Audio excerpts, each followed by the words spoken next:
The galaxy had rules. Old rules. Strong rules. One of them was simple. Some species were not to be trusted. Humans were one of them. For centuries, their names sat untouched in sealed archives, buried under warning symbols and red markers.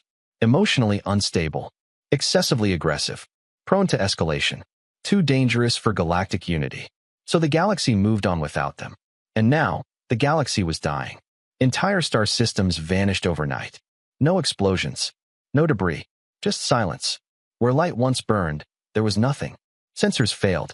Long-range scans returned empty space where planets used to be. The threat called itself nothing. Others named it the quiet void. Fleets were sent. They never came back. The Galactic Council chamber filled with panic it had not felt in 1,000 cycles. Representatives from hundreds of species spoke at once. Some demanded retreat. Some demanded surrender. Most had no ideas left.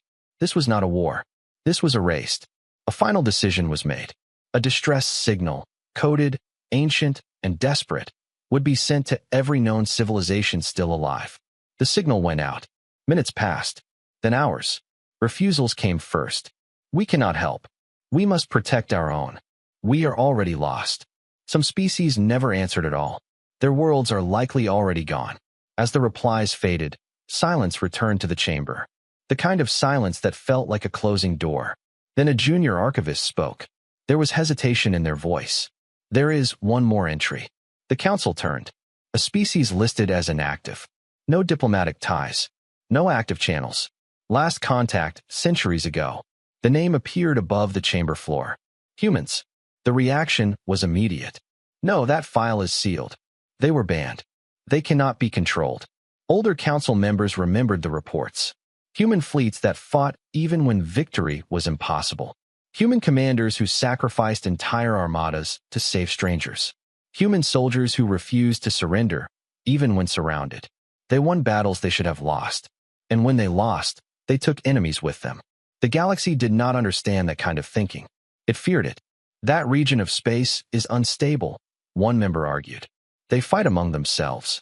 Another voice, quieter, colder, replied. So do we. The difference is they survive it. The room fell still. The enemy was advancing. Another system would be erased within hours, maybe minutes. The unthinkable choice was made. The human channel was opened. The distress signal was sent. Not a demand. Not a command. A plea. Then nothing happened. No confirmation. No rejection. Just empty space. Time passed too slowly. Some members said it was a foolish hope. Others said humans were probably already extinct. A few whispered that maybe humans simply did not care. Then, a single signal broke through the static. It did not come from Earth. It did not come from any known human authority. The source was unknown. Mobile. Moving fast.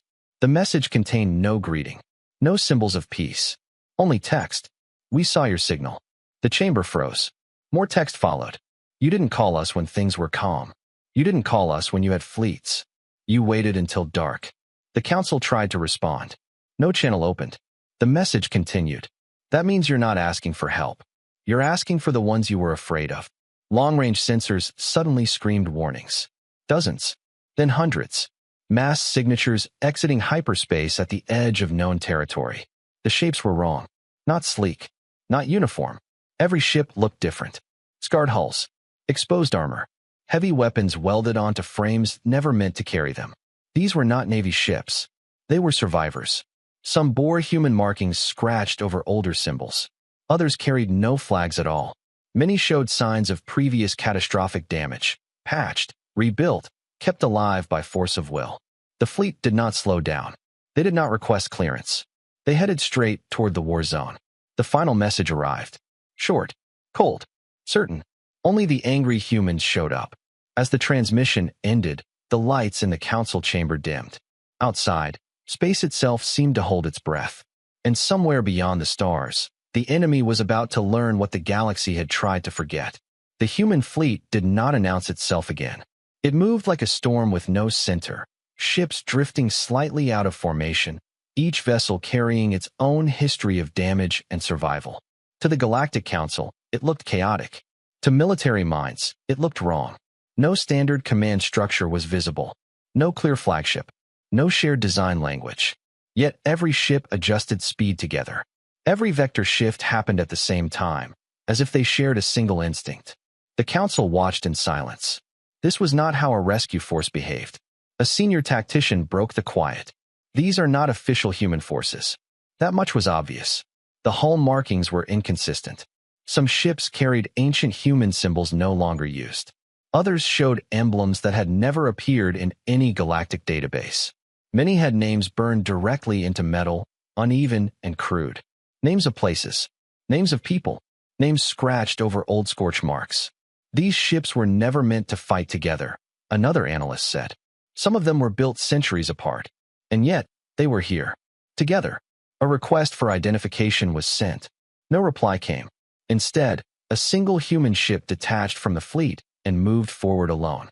Its hull was heavily scarred, one engine burning hotter than the others to compensate for damage. It did not slow as it approached the Council's defensive perimeter. Weapon systems across the station locked on instinct. The ship stopped just outside firing range. A channel opened. There was no uniform, no flag behind the speaker. Just a human figure, older than expected, face lined and tired, eyes sharp with something the translators struggled to define. Not hatred, not madness. Purpose. "We are not here to join your alliance," the human said calmly. "We are not here to take orders." The council demanded clarification. The human leaned forward slightly. "You sent a signal," they said. "We answered it. That is all." The council attempted diplomacy. Gratitude. Apologies.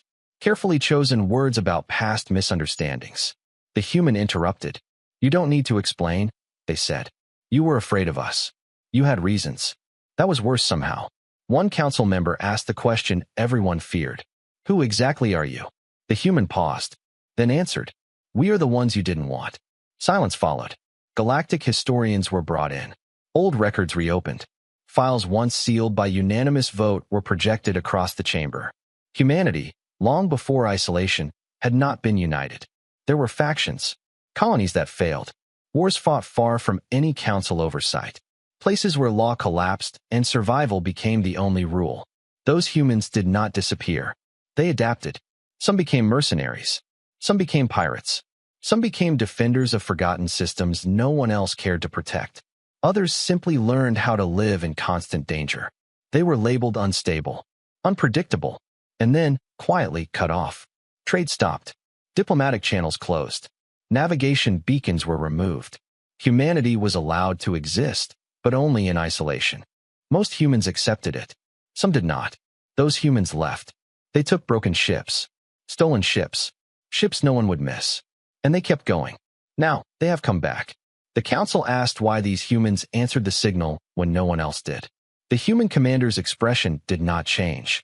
Because the signal was honest, they said. "You didn't ask for heroes.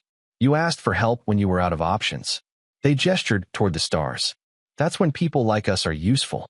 Before the council could respond, alarms flared. The quiet void was moving again. Not toward a defended system. Not toward a military target. Toward a refugee corridor. Millions of civilians were evacuating through unstable jump routes. Their escorts were light. Their defenses are minimal. The enemy had learned. Panic spread across the chamber. Orders were shouted.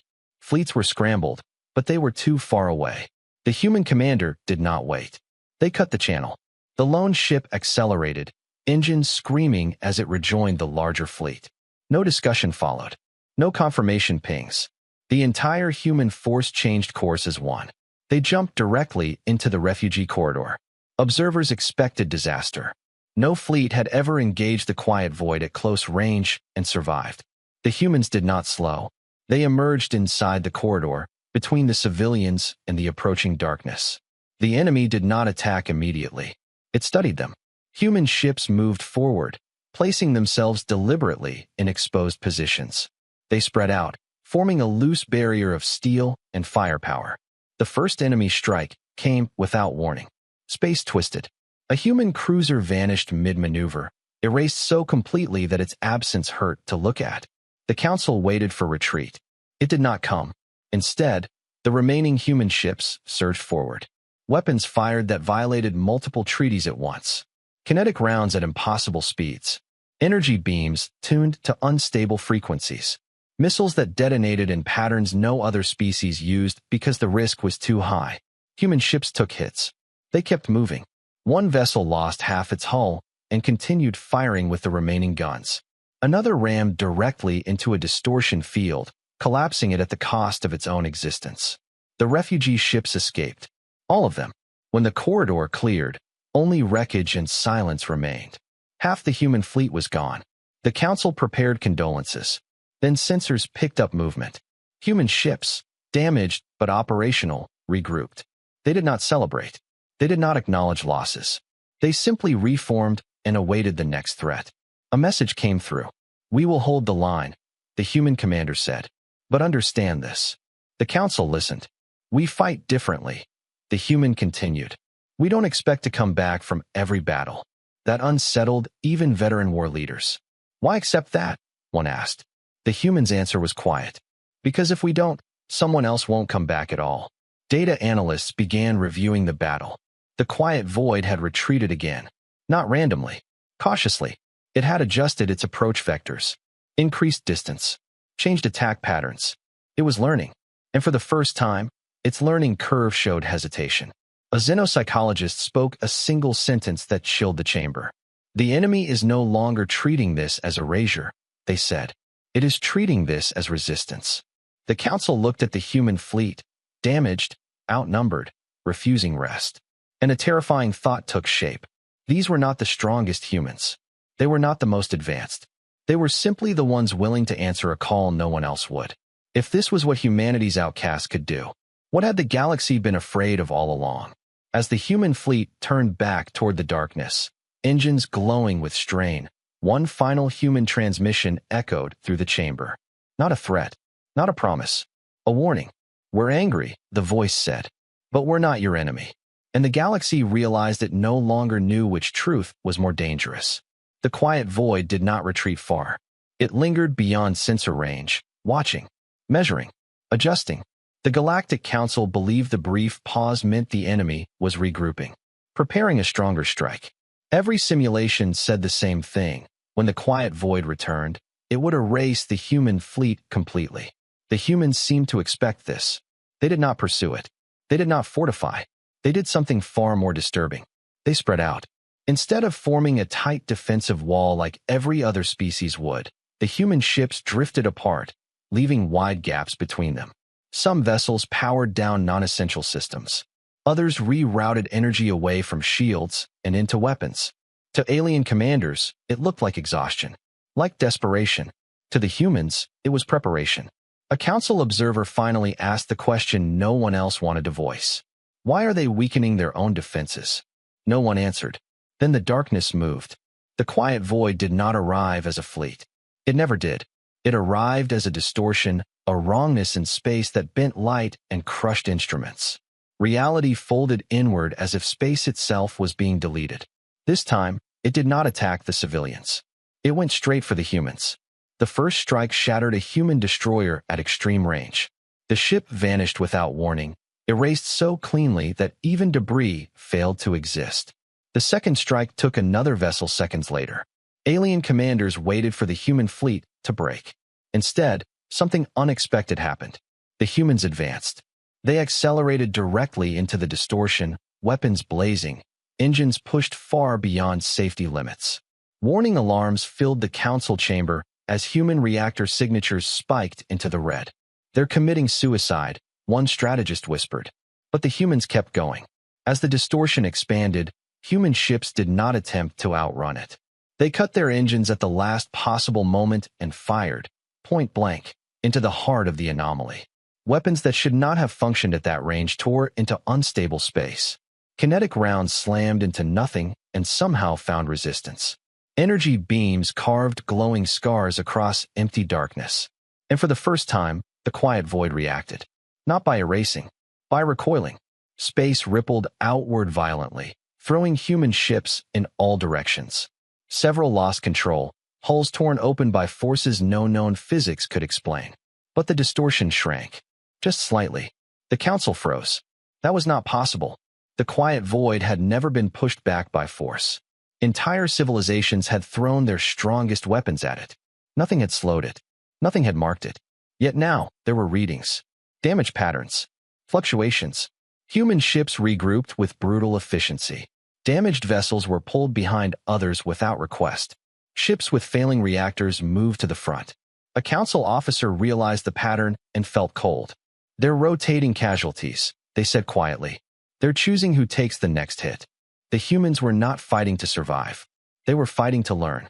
Each attack tested a different weapon, a different range, a different energy signature. Each loss was measured, recorded, and immediately analyzed by the remaining ships.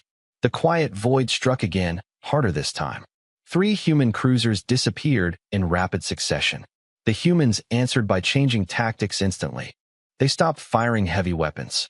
Instead, they launched thousands of small objects, debris, wreckage, even pieces of their own destroyed ships, flung into the distortion at high speed.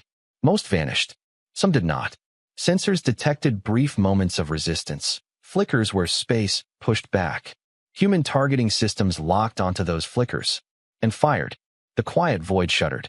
Across the council chamber, alarms screamed as the distortion destabilized, collapsing inward on itself before expanding again in a different configuration. It was adapting. So were the humans. A xenophysicist spoke in disbelief. They're mapping it. In real time. The realization hit like a shockwave. Humans were not trying to overpower the enemy. They were forcing it to reveal itself. The battle dragged on, minute after minute. Each exchange cost the humans ships, lives, entire crews lost without recovery.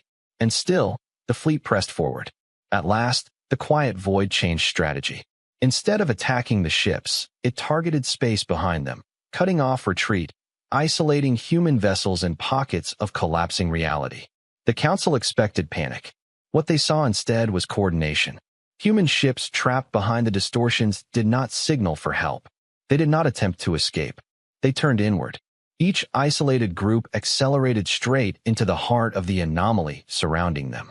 Alien observers watched, horrified, as multiple human ships vanished together. Then something impossible happened. The distortion destabilized violently, collapsing under its own pressure. Space snapped back into place with explosive force, throwing surviving human ships clear. The quiet void pulled away. Not far, but enough. The battlefield fell silent. Of the original human fleet, less than half remained. Many ships were crippled.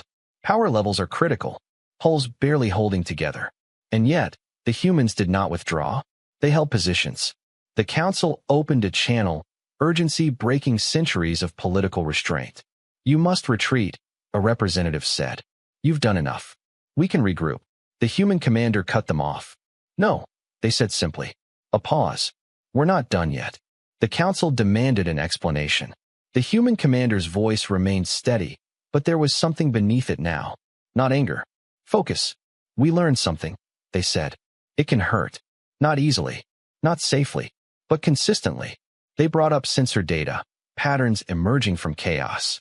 Weak points. Timing windows measured in fractions of seconds. The data was incomplete, because it had been paid for in life. A council member asked the question that haunted the room. How many more of you are you willing to lose? The human commander did not hesitate. As many as it takes, they said, but fewer than you would. That truth settled heavily. The quiet void remained at the edge of detection, no longer advancing, no longer confident. It had encountered something it did not expect. A species willing to die, not to win, but to understand. As emergency repair drones swarmed the surviving human ships, one final report reached the council. Enemy behavior analysis complete. For the first time since its emergence, the quiet void had altered long-term strategy. Its new priority classification appeared on the display. Primary threat, humanity. The chamber fell silent. Because if the enemy now saw humans as the greatest danger, then the galaxy had not called them too late. It had called them just in time. And the humans, angry, broken, and unyielding, were only getting started. The human fleet remained where it was. Wrecked ships drifted slowly, their hulls torn and scorched, emergency lights flickering like dying stars. Power signatures were low. Ammunition counts were worse. Life support failures were spreading ship by ship. Any other species would have withdrawn. The humans did not. Instead, something far more unsettling began. They reorganized. Damaged ships were clustered around those still capable of shielding. Reactors were cross-linked through unstable power bridges.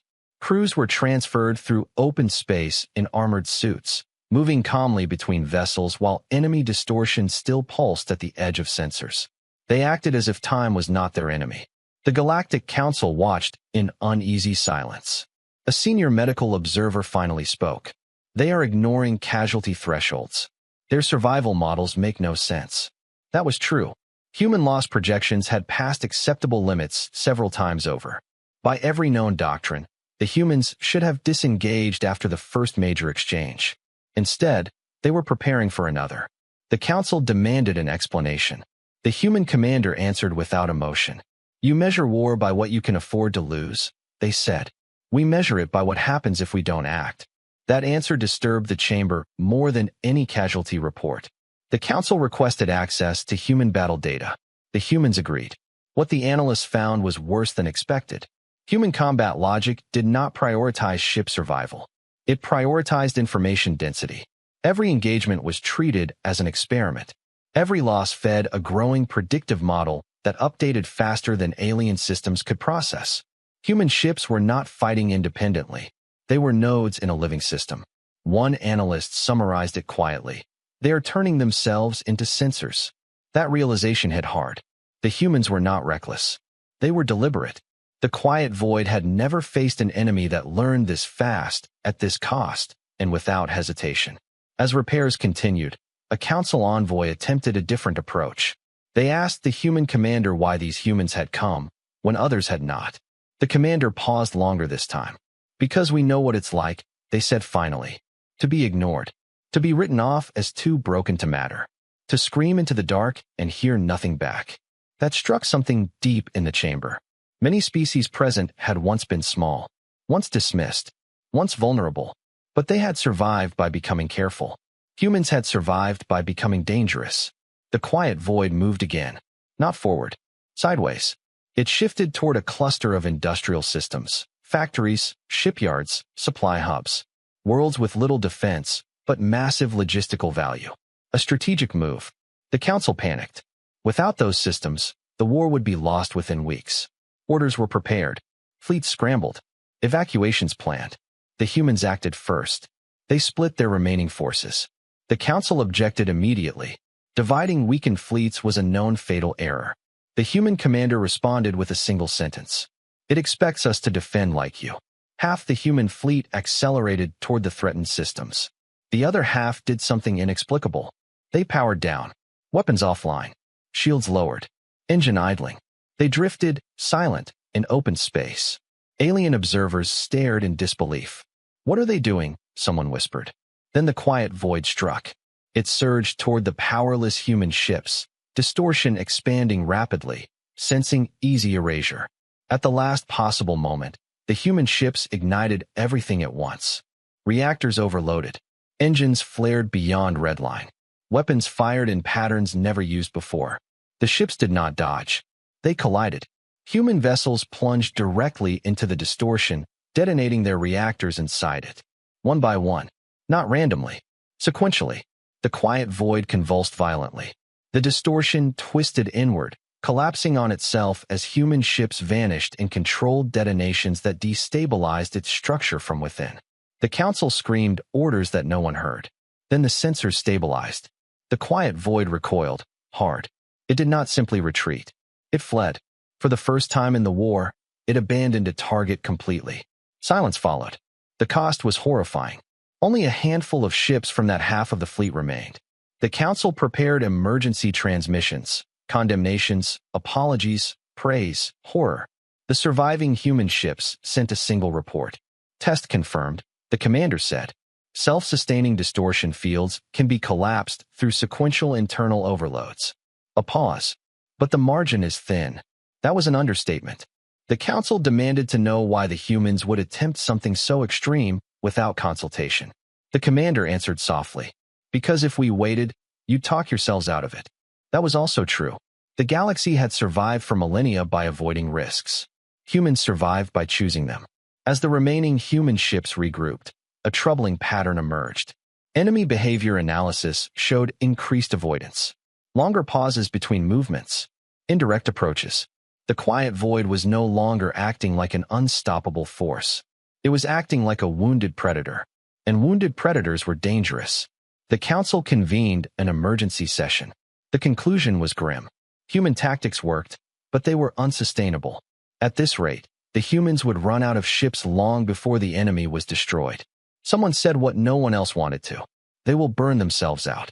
The human commander heard the statement through an open channel. They did not deny it. That was always going to happen, they replied. The council asked why. Then, the humans continued. The commander's voice carried something new. Not anger. Acceptance. Because we don't need to survive the war, they said. We need to change how it's fought. That sentence changed everything. The humans were not trying to win alone. They were rewriting the rules so others could. Data packages began streaming from human systems to the council. Weapon calibration. Distortion response timing. Sacrifice thresholds quantified into usable doctrine. The galaxy began to learn, because humans had paid the price first. A junior strategist whispered, "They're teaching us how to fight by showing us how they die." No one corrected them. As the human fleet prepared to move again, the council realized the truth. These were not heroes. They were not saviors. They were a warning given form.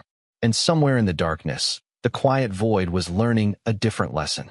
Humans did not retreat when afraid. They advanced. And if the galaxy could not learn to fight like them, then it would not survive what came next. The galaxy noticed the change before it understood it. Trade lanes once abandoned began to open again, not because they were safe, but because the enemy was no longer everywhere at once. The quiet void had slowed. Its movements, once relentless and direct, now showed hesitation. That hesitation had a cost. Where it paused, the galaxy breathed. Where it hesitated, civilizations survived. And every pause pointed to the same cause. The humans. The Galactic Council reviewed the latest long-range projections in silence. The enemy's expansion curve, once a straight line toward total collapse, had bent. Not stopped. Not reversed. Bent. The models could not explain it. But the battlefield data could. Every time the quiet void encountered human forces, its behavior changed afterward. Attack angles shifted. Distortion fields formed farther away. Entire sectors were avoided for no clear strategic reason. A senior analyst finally said it aloud. It's avoiding them. The word felt unreal. The quiet void had erased species older than human history. It had consumed technologies the council barely understood. It had never avoided anything. Until now. The explanation was brutal in its simplicity. Humans heard it. Not enough to destroy it. Not enough to defeat it. But enough that contact now carried risk. And risk was something the quiet void had never accounted for. The humans, meanwhile, were paying the price. Their fleet was a shadow of what it had been. Replacement ships arrived, but they were worse. Older hulls dragged from forgotten docks, civilian frames reinforced with military weapons, vessels held together by necessity and stubbornness. Human reinforcements did not arrive in clean formations. They arrived alone, or in pairs, or in battered groups that had clearly fought their way through hostile space to get there. Each one joined without ceremony. No speeches, no promotions, no expectation of survival. The council asked where these ships came from. The human commander answered honestly, "Anywhere we can still fly from." That answer unsettled everyone. It became clear that these humans were not backed by an empire, not by a unified government, not even by a single word. They were backed by choice. Every ship that arrived had chosen to come. That made them impossible to predict and impossible to deter. The quiet void struck again, but differently this time. It did not attack a system. It attacked a human assembly point. The distortion appeared without warning, directly inside a region crowded with damaged human ships undergoing repair. The council watched in horror. There was no time to form defenses. No time to evacuate. The humans were vulnerable. The quiet void surged forward. And then it stopped. Not because it was blocked. Because the humans didn't run. Ships too damaged to fight powered their reactors anyway. Crews stayed aboard vessels that could barely move. Weapon systems fired even as hulls collapsed. The humans formed a wall of wreckage and fire. They knew they would not hold. They held anyway. As ship after ship vanished, something else happened, something no analyst had predicted. Human ships began broadcasting. Not commands. Not threats. Data. Every second of sensor input, every fluctuation in the distortion, every micro-response of the enemy was transmitted across all channels, unfiltered and unrestricted. The data flooded the Council's systems. Then the humans did something unthinkable. They invited other species to use it. A human message cut through the chaos. "Stop watching," the commander said. "Start firing." Alien fleets hesitated. The Council had never authorized such tactics. The risk was enormous. The losses would be severe. But the data was clear. For the first time, there were targeting solutions that worked. Alien ships opened fire. Together. Different weapons. Different doctrines. But all guided by human-fed targeting windows measured in fractions of a heartbeat. The quiet void reeled. Not retreated. Reeled. Its distortion field fractured under simultaneous pressure from multiple species attacking in ways they had never attempted before. The cost was high. Alien ships were lost. Human ships were erased entirely. But something fundamental changed. The quiet void broke contact. It did not just withdraw. It jumped, a behavior never before recorded.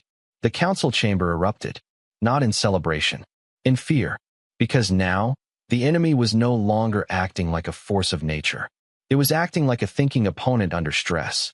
The battlefield fell silent again. The human assembly point was gone. In its place drifted debris, radiation, and the remains of a fleet that had chosen to die standing. The council prepared another declaration of mourning. Then sensors detected movement. A handful of human ships, barely operational, were pulling themselves together. The human commander's ship was among them. Hull breached. Power unstable. Life support running on emergency reserves. The council demanded an immediate retreat. Medical evacuation. Full withdrawal. The commander refused. "We're close," they said. The council demanded clarification.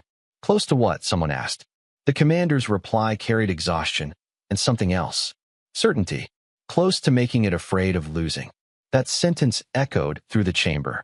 Fear had always belonged to the galaxy, to the smaller species, the weaker fleets, the ones who ran. The quiet void had never feared loss. It was erased because it did not need to be preserved. Humans were changing that equation. Every engagement now cost the enemy something measurable: time, stability, predictability. The quiet void could still win.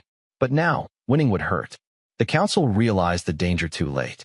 This was no longer a war of survival. It was becoming a war of endurance. And in wars of endurance, humans were terrifying. A xenopsychologist reviewed the data and reached a conclusion that chilled everyone who heard it. The quiet void is beginning to treat humans the way it treats natural disasters, they said. Not as enemies, but as forces to be avoided. That should have been comforting. It wasn't. Because natural disasters reshape everything around them. As the human fleet prepared for its next move, the commander sent one final transmission, not to the council, but to every allied fleet. "We're not special," the message said. "We just didn't stop when it hurt." Then, quieter. "Now you know how." The channel closed. The humans turned back toward the dark. And for the first time since the war began, the galaxy understood the truth. The quiet void was not unstoppable.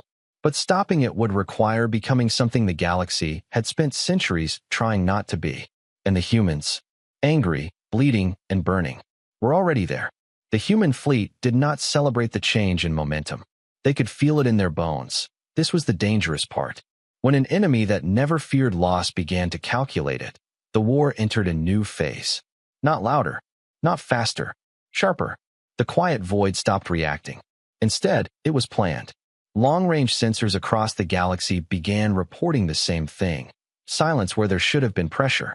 Entire regions went untouched. Systems the enemy could have erased were ignored. At first, the council thought it was a mistake. Then the pattern emerged. The quiet void was circling, not around the world, around humans. Everywhere humans gathered in force, the enemy stayed distant. Everywhere humans were absent, the darkness crept closer. The implication was horrifying. It was isolating them. A senior strategist said it out loud. "It's separating the humans from everyone else." The room went cold. The council realized the trap too late. If the humans stayed concentrated, the rest of the galaxy would be eaten. If the humans spread out, they would be erased one group at a time. Either way, humanity would be bled dry. The council called for an emergency summit with the human commander. The human ship arrived slowly, engines strained, hull scarred beyond recognition. The commander appeared on screen, posture steady despite the visible damage around them. The council laid out the projections, the trap, the math. They asked the question carefully. What do we do if you are the target? The commander listened without interruption, then nodded once. That makes sense, they said. The council waited. We were always going to be, the human continued. You don't ignore a fire once it burns you. A council member demanded to know if the humans could survive what was coming. The commander answered honestly. No. That word hit harder than any battle report. But the commander was not finished. We can slow it, they said. We can hurt it. And we can choose where it has to face us. The council realized the shift immediately. This was not about defending worlds anymore. This was about positioning sacrifice. The humans proposed a plan. They would split completely, not into fleets, into single ships and small groups, scattered across critical junctions in space, places the quiet void would have to pass through to reach high-value systems. Each human presence would become a spike. Painful, costly, impossible to ignore. The council objected violently. This was not a strategy. This was executed by delay. The commander did not argue. We're already dead on the long timeline, they said calmly. This just decides what we die buying. The silence that followed was heavy, because the logic was flawless. The council asked the one remaining question. How long can you hold? The commander looked away for the first time, then back. Long enough, they said. If you don't waste it. The humans dispersed. There was no farewell ceremony, no final transmission. Ships simply peeled away from the main group and jumped alone into darkness. Some went to empty space. Some to unstable regions no one else dared enter. Some parked themselves directly in the path of advancing distortion. Each ship became a line, and each line began to break. The quiet void struck hard and fast. Human ships vanished daily, sometimes hourly, but every engagement cost the enemy time, stability, predictability. The humans did not always fire. Sometimes they simply forced the enemy to react, to reshape itself, to detour, to slow. Those seconds became minutes. Those minutes became survival. Alien fleets moved behind the human screen, fortifying worlds, evacuating populations, learning to use the data humans streamed until the moment they died. The council watched the casualty lists grow. Names without faces. Ships without return signals. And yet, something else was happening. The quiet void's expansion curve bent again. Not slightly. Sharply. The enemy was no longer advancing on a wide front. It was being funneled toward a region of space the humans had chosen. A dead zone. Sparse systems. Unstable physics. A killing ground. The council realized the truth with a mix of awe and horror. The humans were hurting it. Every sacrifice, every lost ship, every forced reaction pushed the enemy closer to a place where it would have to fight or stop. But hurting required pressure, and pressure required presence. The human numbers dwindled. Soon, there were not enough ships to cover every route. The council begged the remaining humans to pull back, to consolidate, to survive. The commander refused. If we pull back now, they said, it learns it can wait us out. The quiet void tested that theory. It paused completely. Days passed, then weeks. No attacks, no erasures. The galaxy dared to hope. The human commander did not. Don't relax, they warned. It's waiting for us to blink. The blink came from somewhere unexpected. A human outpost, small, isolated, already considered lost, stopped transmitting. The council assumed the worst. Then a message arrived. From the outpost. Weak. Fragmented. We're still here, the message said. It tried to go around us. Attached data showed something critical. The quiet void had attempted to bypass a human line and failed, not because it was blocked, but because bypassing increased its internal instability beyond safe thresholds. The enemy was trapped by its own adaptations. It could not advance freely. It could not ignore humans. And now, it could not avoid them entirely. The commander saw the data and made the final call. All remaining units, they transmitted. Collapse inward. It's time. Human ships converged toward the dead zone. What remained of them? The council understood what that meant. There would be no screen after this. No delay. This would be the end, one way or another. As the human fleet gathered for the last time, a council representative broke protocol. They spoke directly, without filters. You don't have to do this alone, they said. We can. The commander cut them off gently. You already are doing it with us, they replied. Because you learned. That was the difference. The galaxy was no longer watching humans die. It was fighting because they had. The quiet void surged toward the convergence point. It could not deter anymore. It could not wait. The line had broken, but it had broken inward, collapsing the enemy's options along with it. The final battle loomed. And the humans, those still alive, those already lost, had done what no fleet, no empire, no council ever had. They had forced the darkness to choose. And in doing so, they had turned fear into a weapon, one the galaxy now knew how to hold. The last human transmission before the convergence was simple. We're here, the commander said. And for the first time in the war, the quiet void answered. The convergence point had no name. It was a region of broken space the galaxy had never bothered to chart. Gravity twisted there. Time behaved inconsistently. Sensors lied more often than they told the truth. It was the perfect place for an ending. The remaining human ships arrived one by one. There were far fewer than anyone expected. What had once been a fleet was now a collection of survivors. Burned hulls, patched armor, reactors held together by emergency overrides and stubborn refusal to shut down. Some ships arrived without weapons, some without shields. Some are barely capable of movement. Every one of them arrived anyway. The Galactic Council watched from afar, their own fleets forming a distant perimeter. They were no longer helpless observers, but they also knew the truth. This fight would not be won by numbers. It would be decided by resolve. The quiet void approached slowly, not as a sudden wave, not as an overwhelming surge. It came carefully. The distortion spread and folded inward, shaping itself around the dead zone. Light bent unnaturally. Space screamed across sensor channels. It was thinking. The enemy had learned that rushing humans carried consequences. This time, it wanted certainty. The human commander watched the readings in silence. For the first time since the war began, they allowed themselves a moment. Not of fear, of memory. They remembered worlds no one talked about anymore. Colonies that failed. Wars that never made it into history records. Friends who had died believing no one would remember them. They were wrong. The galaxy is remembered now. The human commander opened a fleet-wide channel. Listen, they said. No dramatic speech followed. No heroic words. Some of us won't be seen again, they continued. Some of us already aren't. A pause. But this is where it stops. The ships acknowledged silently. No cheers. No hesitation. The quiet void struck. Not with erasure. With pressure. The distortion compressed, folding inward, crushing space itself toward the human formation. Ships groaned under forces far beyond structural limits. Hulls buckled. Power grids failed. The humans did not flee. They moved forward. Every ship accelerated into the compression zone, engines flaring white-hot, reactors pushed beyond safety thresholds that had already been ignored a dozen times before. The first human ship vanished. Then another. Then 3 more. The council felt each loss like a physical blow. And then something changed. The quiet void slowed. Not stopped. Slowed. The distortion thickened, struggling to maintain cohesion under the strain of internal instability.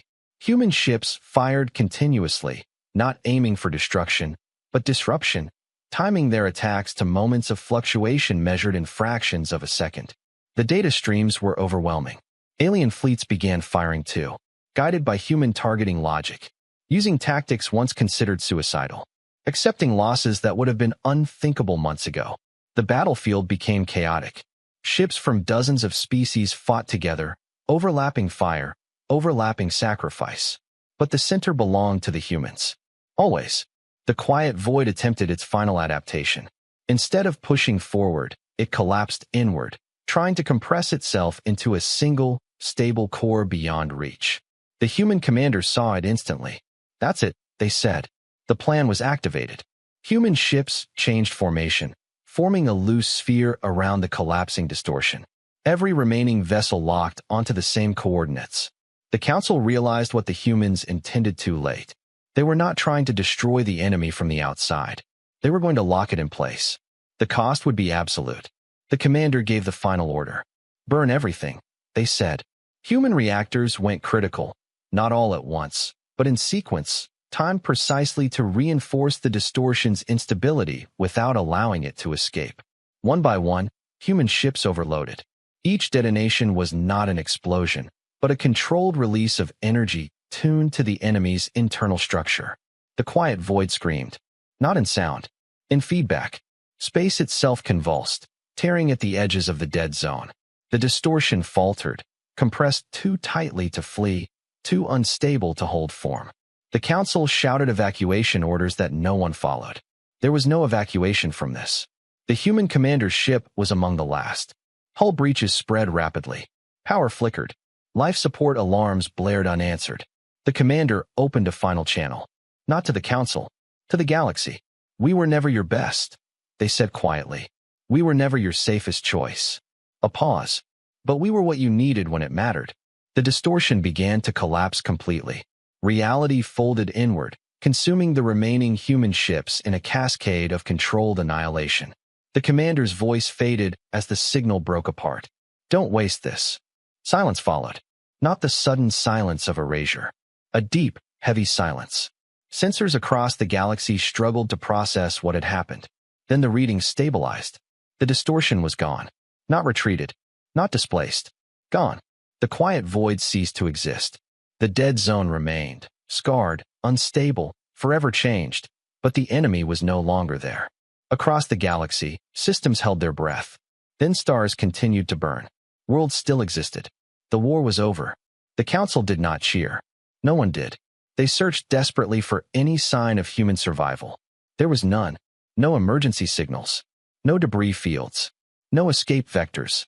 Humanity, the angry humans, the forgotten ones, the ones who answered when no one else would, were gone. The council declared the humans extinct.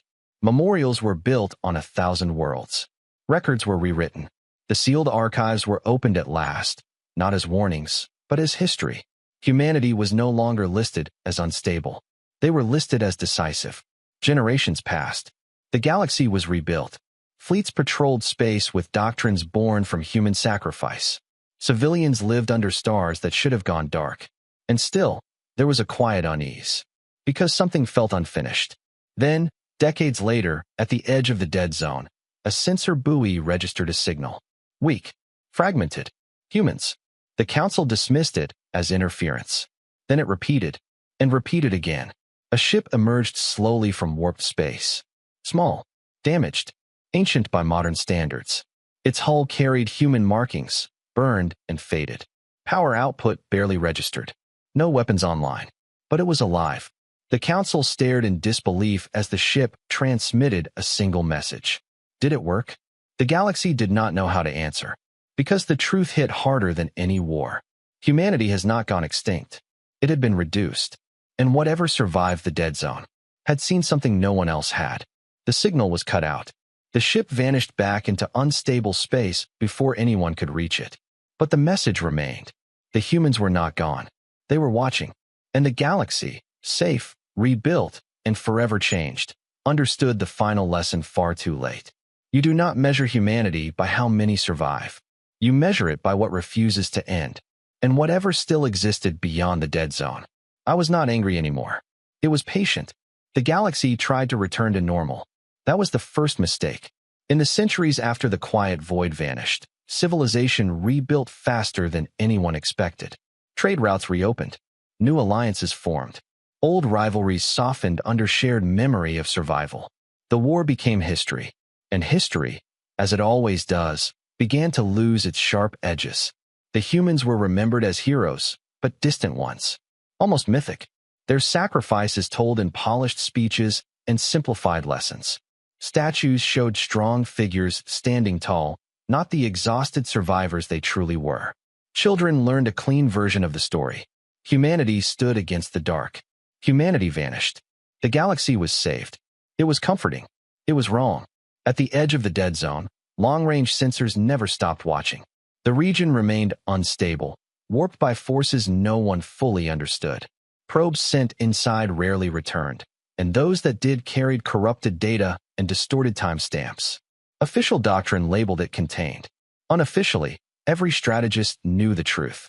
It was unfinished. The first sign came quietly. A navigation buoy vanished. Not destroyed, not disabled, just gone. Its last transmission showed no distortion, no enemy presence, no anomaly spike. It simply stopped existing. The council investigated. The data was inconclusive. The incident was logged as a system fault. Then another buoy vanished. Then a listening station. Always near the dead zone. Always without warning. The pattern took decades to confirm. Something was moving inside the scar left by the quiet void. Not expanding. Not attacking. Observing. The council argued. Some believed it was residual instability. Others feared the enemy had not been fully destroyed, only scattered. A minority raised a third possibility. That something else had survived. That idea was dismissed publicly. Privately, it terrified them.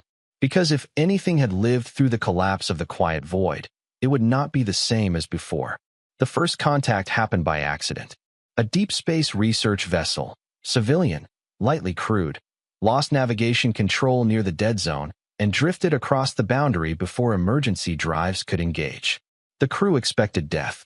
They found silence. Space inside the dead zone was wrong, but calmer than expected. Distortions lingered like scars, but they were stable, predictable. And then the ship detected another presence.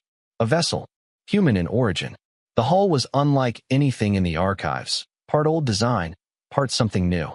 Layers of reinforcement built over centuries. Power signatures are low but controlled. No weapons active. The human ship did not approach. It matched the course. Then transmitted. Turn back. The message was clear. Calm. Not hostile. The research crew complied instantly. As their ship retreated, they caught one last sensor image. There were more ships. Dozens. Then hundreds. Not forming a fleet. Forming a boundary. The council sealed the report. Too quickly. The galaxy did not learn from secrecy the first time. The second revelation was impossible to hide. A quiet void relic. Long thought inert. Reactivated near a core world. Distortion readings spiked. Panic spread instantly. Defense fleets mobilized. They were too slow. Before the distortion could fully form, space bent inward sharply, then collapsed. Not erased. Contained. Human ships emerged from hyperspace around the relic, surrounding it in perfect formation. Their movements were precise. Silent. Efficient. They dismantled the relic methodically, stripping it down and pulling it into the dead zone before anyone could intervene. The entire operation took less than 6 minutes. The council demanded answers. This time, the humans responded. A single figure appeared on screen. Older than expected. Scarred. Not angry. We told you not to come looking, the human said. The council struggled to speak. You survived, one member finally said. The human nodded slightly. Some of us did. The council demanded explanations. Accusations followed. Questions about sovereignty, about secrecy, about why humanity had not returned. The human let them finish. Then spoke. We didn't leave to punish you, they said. We left because someone had to stay where it ended. The truth unfolded slowly. When the quiet void collapsed, it did not simply vanish. Its core fractured, scattering fragments of itself across unstable space. Dangerous, dormant, waiting. The dead zone was not empty. It was a containment field held together by human presence and constant vigilance. Human survivors had adapted to that space. I learned to live inside broken physics. Learned how to track remnants of the enemy before they could reform. They had become something new. Not soldiers. Not citizens. Wardens. The council asked why they had not been told. The human answered without bitterness. You wouldn't have accepted the cost, they said. And you would have tried to take control. That was true. The council asked the final question. Are you still angry? The human paused. Then they shook their heads. No, they said. We're tired. Silence followed. Then the human delivered the warning that would echo through history. We won't always be here, they said. This work doesn't end. It just gets quieter. The council promised support. Resources. Relief rotations. Shared responsibility. The human declined. You already have your role, they said. Remember what happened. The channel closed. The human ships withdrew back into the dead zone, reforming their silent boundary. The galaxy never tried to cross it again. Instead, the lesson spread. Military doctrine changed. Sacrifice was no longer taboo. Risk was no longer avoided at all costs. Humanity's way of fighting, measured, painful, honest, became the foundation of galactic defense. But one rule stood above all others, carved into the charter of the council itself. Never isolate a species for being dangerous. Never ignore a warning because it is uncomfortable. And never wait until only the angry ones answer. Centuries later, children would still hear the story, not as a legend, as a reminder. Humanity did not save the galaxy because it was the strongest. It saved the galaxy because when everything else failed, it showed up anyway. And somewhere, beyond broken space and quiet stars, the Wardens watched. Not for glory, not for thanks, but because someone had to stand where the dark learned fear. And they would stand there, until they were no longer needed. And if that day ever came, the galaxy would be ready.